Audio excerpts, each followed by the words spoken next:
It's time for the moment you've been waiting for. Da da da da da da da da da da da da da da da da da da. It's LEGO Fortnite. This has been a long time coming. Back in 2017, Fortnite released a Battle Royale mode on top of their tower defense game, and ever since then Epic has been looking for ways for it to expand, equaling in LEGO Fortnite releasing in December 2023, and now we're only getting sets for it. We're getting 4 sets releasing in October, so let's see what we got coming up then. First up is set 77070, Durrr Burger, and it pretty much says what it is on the box. It's just a build of the Durrr Burger. I do remember some leaks saying this was going to be a food fight set based off the LTM, though obviously from the pictures, it's not that, so I don't know where that came from. I don't really have much to say about this set. I like the snot building techniques, there's some interesting parts and some interesting colours, and that's kind of it. Though there is one part of me saying, why was this set not based off Chapter 1 Season 5? I mean, that writes itself as a perfect starter set for the theme. Like, they could have included Drift in his stage 1 outfit with a golf cart build and maybe an extra minifigure or two.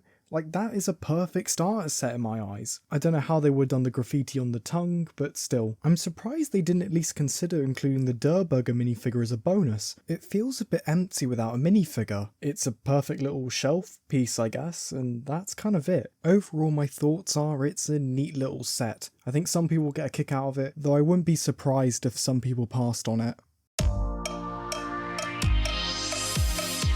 Up next is set 77071 Supply Llama, and again it's a brick-built rendition of Fortnite's titular Loot Llama, and I gotta say it translated amazingly. We previously had a smaller Loot Llama that was given away as a promotional item during LEGO Fortnite's initial launch. Here it's been scaled up, leading to more detail. I especially like how the pinata fluff's been handled through the use of many sloped pieces in different colours. The model also has a few moving parts around the ears, the mouth and the tail. Unlike the Durrr Burger though, this model has a bit of a party trick. The saddlebag on the Loot Llama can be opened up from the top and the sides, revealing that it has a ton of accessories inside. These are all builds that are found within LEGO Fortnite. Again, this is a great representation of what's seen in game, but again though, it suffers the same problem as the Durrr Burger. Though comparing it to the Durrr Burger, I think this is going to have a bit more standing on shelves, and I think more people would actually want it. Again though, there's no minifigure. To be fair, there's not too many llama based skins within Fortnite, surprisingly. There's maybe like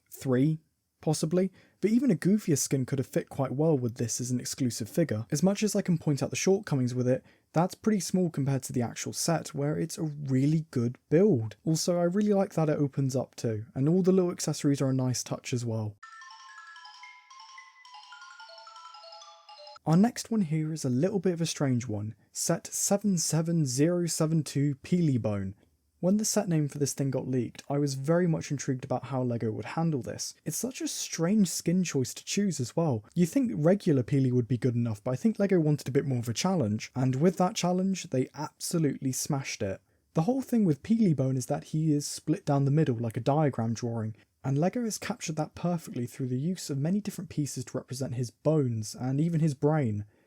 Don't ask why it's in his crotch though. Special mention goes up to these boomerang pieces being used up here, and to this rubber rod piece being used in the lower leg. The model has been partially pre-posed, though the arms seem to have a bit of movement. The model also has a few accessories to go with it too. The Peely Pick, Banana Bag and Paint Launcher have been beautifully translated into physical builds. Also, don't quote me on this, but I think majority of the details in this set are achieved through prints. I was looking really closely at the images to try and figure out if they were stickers or not, but they do seem like prints. There's even a little nameplate down here akin to a UCS set, and obviously my only nitpick with the set is it doesn't include a minifigure. We all laugh and move on. Overall, it looks like a good set. Hopefully it doesn't shelf warm. Now, our next set I think is going to be an absolute win for some people, and that is set 77073 Battle Bus, and is the Battle Bus. Using a slightly larger version of the hot air balloon piece and losing a little bit of length in the process, the Battle Bus has been translated into LEGO form rather nicely. Special mention goes to the stickers, especially this one here on the stop sign representing the Storm Defense logo from Save the World. The hot air balloon itself is a really nice build too, including these translucent flame pieces from Monkey Kid. Also, that V-Bucks piece is going to be very popular with some people. Overall, the Battle Bus is a really good build. And now I think I should get to the reason why I think a lot of people are going to be getting this set, and that's the minifigures. 9 of them are included in this set alone, and are a mix of recognisable Fortnite characters. The set features Drift, Meowscles, Raven, Adventure Peely, Bright Bomber, Cuddle Team Leader, Battalion Brawler aka Jonesy, and 2 slightly random skins of Cube Assassin and Trustpasser Elite. I find their inclusion a little bit strange because they're not as recognisable as the rest of the skins featured in this set, especially Trustpasser Elite. I understand Cube Assassin because Kevin the Cube was fairly crucial to the Fortnite story, but Trustpasser Elite? A random skin from Season 7 Chapter 2? I mean, I'm joking a little bit, but I think their inclusion was probably because LEGO had those molds already, because they're just based off pre-existing LEGO molds. So it was easier for them to be chucked in than, like, say, I don't know, what's a random skin off the top of my head? What's his name? The axolotl fella? I don't know.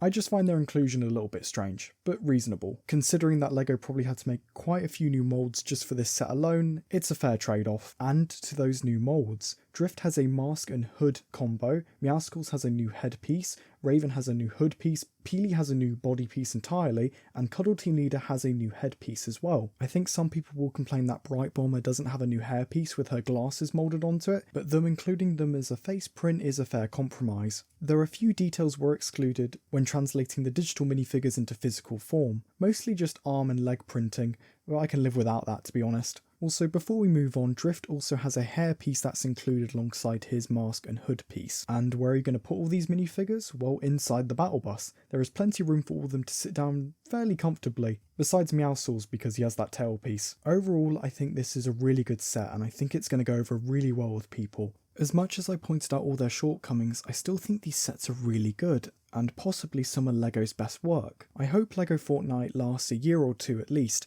because there's such a wealth of ideas within LEGO Fortnite alone. I think LEGO will have plenty of sets they could do. Also, considering there's loads of skins in the game, I'm hopeful we'll get a CMS series as well. It would just seem like a missed opportunity if they didn't, and I guess that's the video. What are your thoughts on these sets? Are you going to be picking any of them up? Leave your thoughts down below. And while you're down there, maybe consider subscribing as well for more news, reviews, mocks, and for anything LEGO related.